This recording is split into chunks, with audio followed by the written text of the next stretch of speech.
What if I told you that the real reason you're not succeeding isn't because you're lazy, unmotivated, or unlucky, but because deep down you're afraid of success itself? Think about it. Have you ever avoided applying for a promotion even though you knew you were qualified? Or stopped yourself from starting that project you've been dreaming about for years? Or maybe you've sabotaged a relationship just when it started going really well? It doesn't make sense on the surface. But here's the paradox. Sometimes it's not failure we fear most. It's success. Fear of success doesn't always look obvious. It hides behind procrastination, perfectionism, or endless planning. It's not that you don't want more out of life, it's that some part of you is terrified of what success will demand of you. Because success changes things. It means new expectations, more responsibility, more visibility, and the possibility of more criticism if you fall. This fear doesn't come out of nowhere.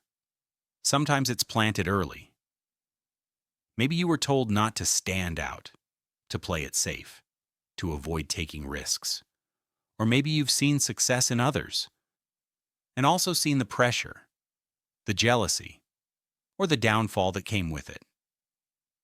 There's also the fear of responsibility. If you succeed, people might rely on you. They might expect more.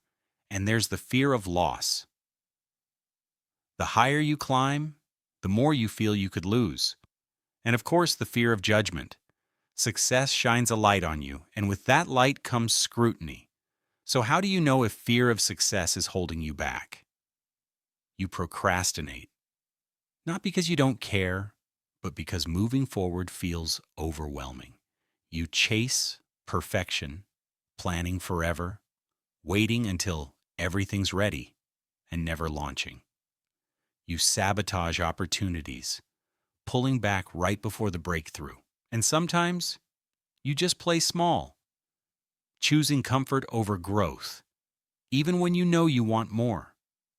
The Stoics had a saying, "We suffer more in imagination than in reality." And that's exactly what the fear of success is.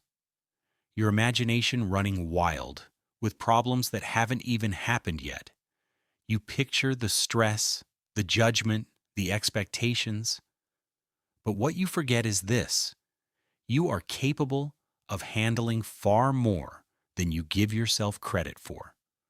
Success doesn't actually create fear. It reveals the fear that was already inside you. And once you face it, it loses its power. So how do you break free? First, awareness. Notice when you're pulling back, not because it's the wrong path, but because you're afraid of what moving forward might mean. Second, reframe. Success doesn't create problems. Success reveals your strength to handle them. And finally, action. Don't wait to feel ready. Take the imperfect step. Fear shrinks when you face it. And here's the truth. Once you stop fearing success, life changes. You stop starting and quitting, and you actually finish. You take on responsibility, not as a burden, but as proof that you're growing. You start seeing opportunities that were always there, but you were too afraid to claim them. And most importantly, you stop living small. Because the cost of staying small is far greater than the cost of growing. The fear of success isn't a sign of weakness. It's a sign that you're standing on the edge of real growth. That fear you feel, it means you're close. And the only way to dissolve it is to move through it, step by step, choice by choice. So stop waiting until you feel ready. Start now. Because the truth is, success doesn't come when the fear disappears. It comes when you choose to act despite it. If this message hit home, subscribe for more videos on psychology, stoicism, and the mindset shifts that change everything.